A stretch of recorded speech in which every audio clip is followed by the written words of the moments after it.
Welcome back to Drydock with Bucketeer.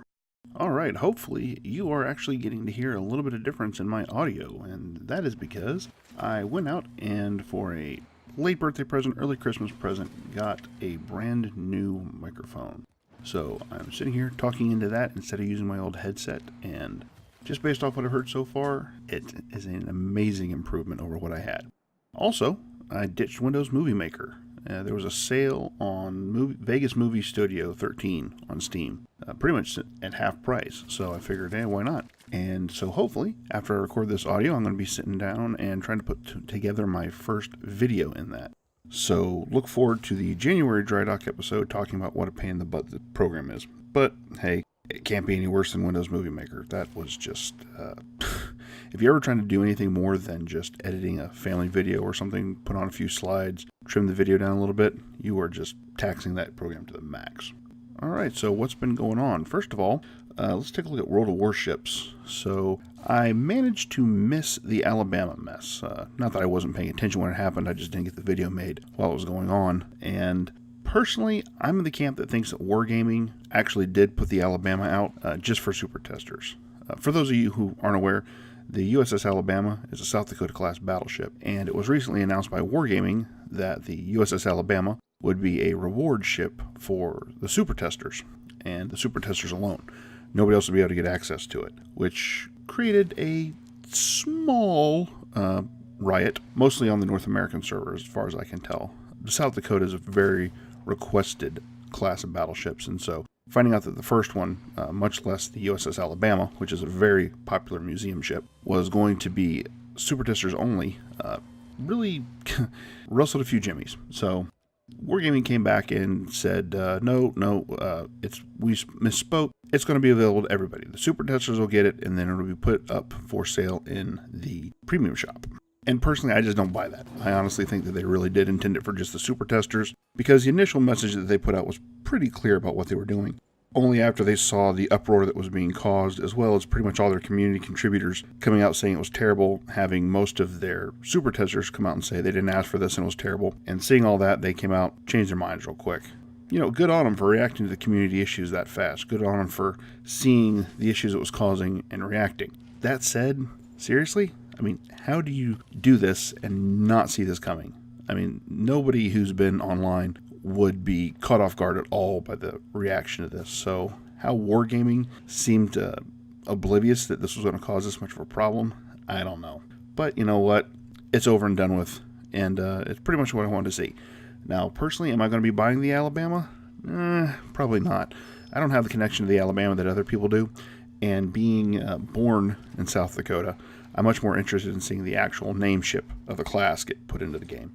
And if there's anything, that is the silver lining of this whole mess. The South Dakota is pretty much done, modeled, and hopefully getting statted. And I'm really hoping that the initial statements that it's more or less just a re-skinned North Carolina are wrong.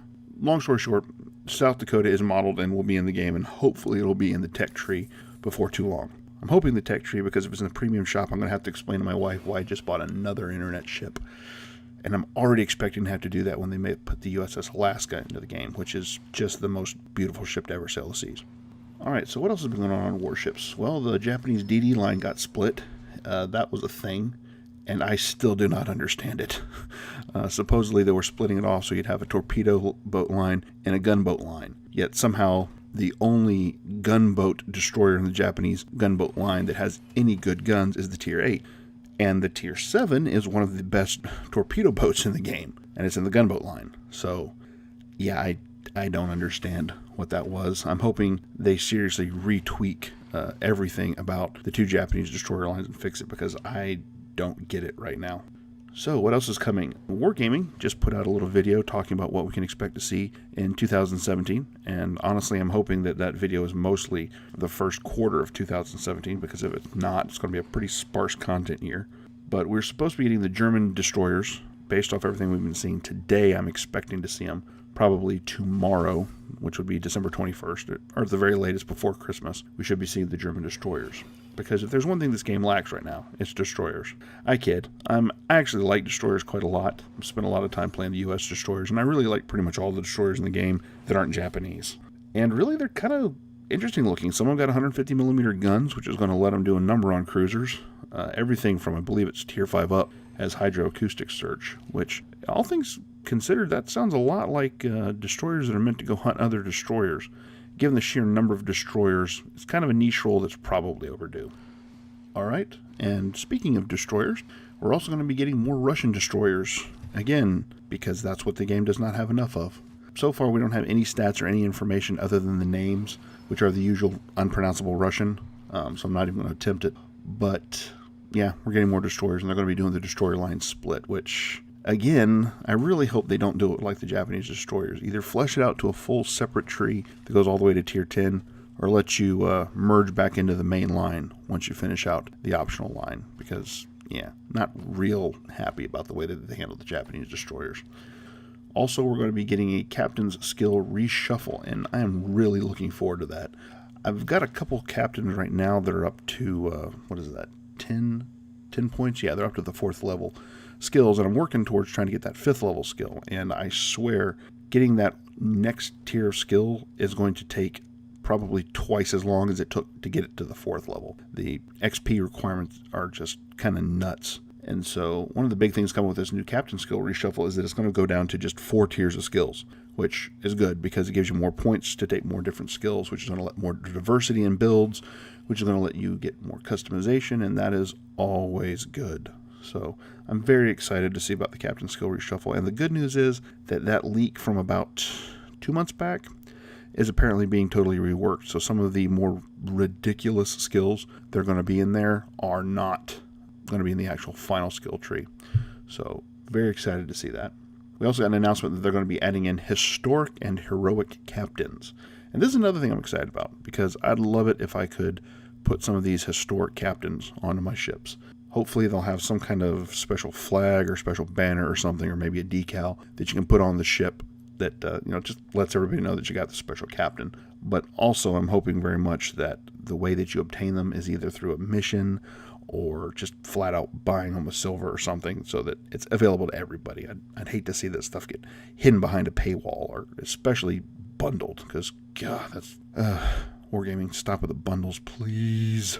I'm cautiously optimistic about these captains, and we'll see how it works out. Hopefully we'll get some more information about that after the first of the year, after we get the German destroyers. Alright, I think that covers pretty much everything I wanted to talk about with World of Warships, so let's hop over to Hearthstone real quick. The Mean Streets of Gadgets and expansion has been released, and it's been out now for about 2 weeks. Yeah, 2 weeks. And so far, yeah, I'm not wild about it. I really like the Jade mechanic. I think it's a really cool mechanic to get added to the game. I like Jade Rogue.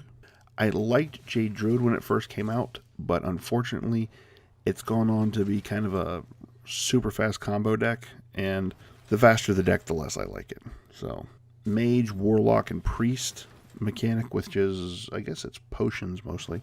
Yeah, I'm saving up my dust to try to get Kazakus so I can start trying to build a kind of a Reno one and done kind of deck, which I'm really glad to see them continuing that tradition. The Reno Jackson, those Highlander style, there can be only one of each card Reno decks were a lot of fun. Came out of League of Explorers, so I'm glad to see that we're getting cards like Kazakus and Razas, the priest one, that support that archetype of doing a one and done kind of deck. And really for mages, that's just not a problem. You've got so many good spells, so many solid minions, that it's not too hard to put together a deck like that. So I'm glad they moved that forward.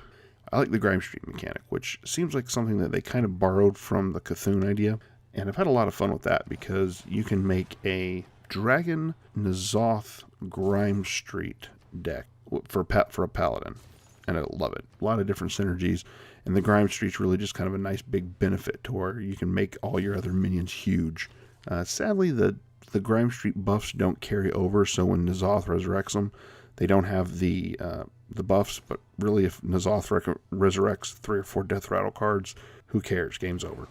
Still really disappointed with Warlock, because if anybody who played WoW remembers, when Warlocks were in WoW, it was all about demons, it was all about curses. And what are the 2 things that Blizzard has consistently avoided doing anything with?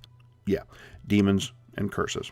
Right now they continue to push discard, and discard sucks. Because what happens is, inevitably, when you go and you play that card and you you're going to get something tossed. And half the time or more, it's usually something you don't want to get tossed. So it's bad enough, but you can kind of tolerate it if you're saving those discard cards for a finisher, because at that point, who cares? You discard the cards, but the game's over. But when you're trying to build an entire deck around discard, it's terrible. Because half the time you're going to have like a Fist of Draxus or a Silverware Golem in your hand. Well, you're going to play any card that discards, and it's going to toss a Power Overwhelming. Or it's going to toss your Darkshire Councilman, or it's going to toss something that you actually need and leave you with that Silverware Golem and the Fist of Draxus and some other inefficient card sitting in your hand that you need to discard to use. Trust me, I tried to play discard Warlock. I put in about 15 games in it, and yeah, if everything lined up, I could clean house with it. The problem is, out of the 15 games, the other 13 sucked, and I got my butt kicked because I kept throwing away cards that I needed. And it just, Blizzard, please stop trying to make discard happen.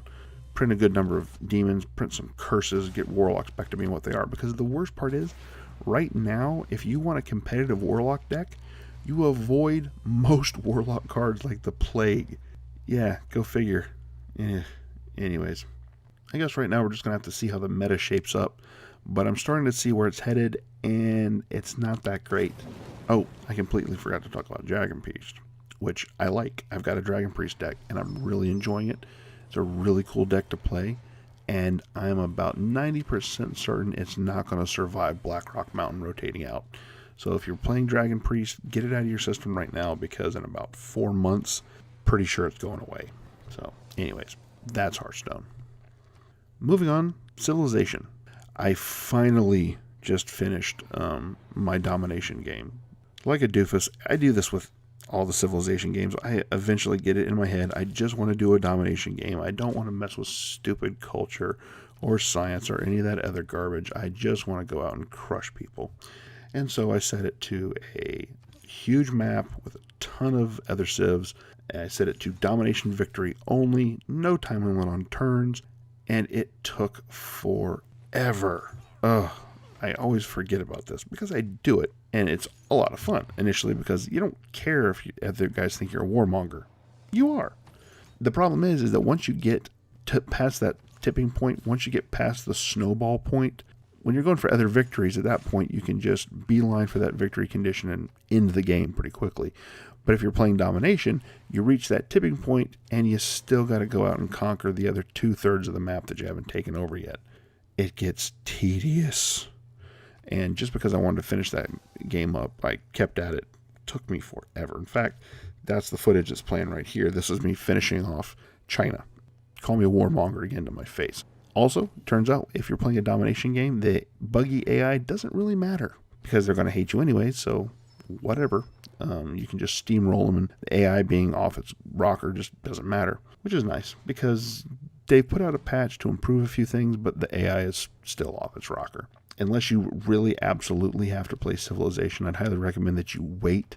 At least give Civ to probably the first big DLC. Hopefully they'll fix some of these AI issues and they'll get some of this stuff sorted out in the first DLC. I'm got my fingers crossed. Because right now it's a really good Civ game, except for the AI. And the AI is never great in a 4X game. I know.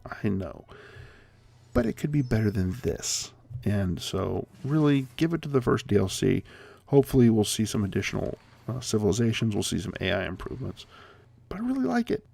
All right, I want to take a moment to just kind of talk about mobile games. Because really, I remember when I first got my first smartphone, I was really excited because of the potential for games. Back when smartphones were first introduced, nobody knew what it was going to be yet. Nobody had introduced free-to-play. Nobody had introduced microtransactions on a phone. Nobody had done all that junk. The market was still wide open for what might become with games. Unfortunately, they pretty much suck anymore. It's very hard to find a mobile game that's not terrible, which is kind of why when I do find mobile games that aren't awful, I kind of want to talk about them a little bit. So right now, I want to talk about my favorite mobile developer, Trese. As far as I can tell, he's either a 1 or 2 man show, him and his brother, and they make great games for your mobile phone. Right now I'm playing Templar Battle Force, and it's a turn-based squad tactics game, and it's got a bit of a Space Hulk vibe, some XCOM, some Battletech, all that kind of stuff running through it. and it makes for a fantastic game. It's a turn-based game, turn-based squad tactics game, where you take a force of basically power armored dudes and you fight aliens on various worlds. You go through separate missions on different maps. You have various objectives. It's a very well done game. It's got a lot of depth to it. There's a lot of trees where you can customize your soldiers exactly how you want, focusing on different skills and abilities.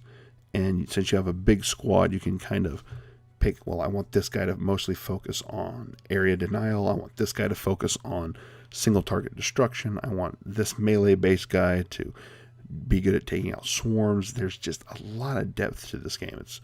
Also, I'm playing Star Traders, or I guess I should say I've never really stopped, because this is way back in the day. I probably have to look at when Corey actually first put this game up, because I swear I've been playing it probably since 2011. Not that I'm any good at it, but I've been playing it since 2011 on and off.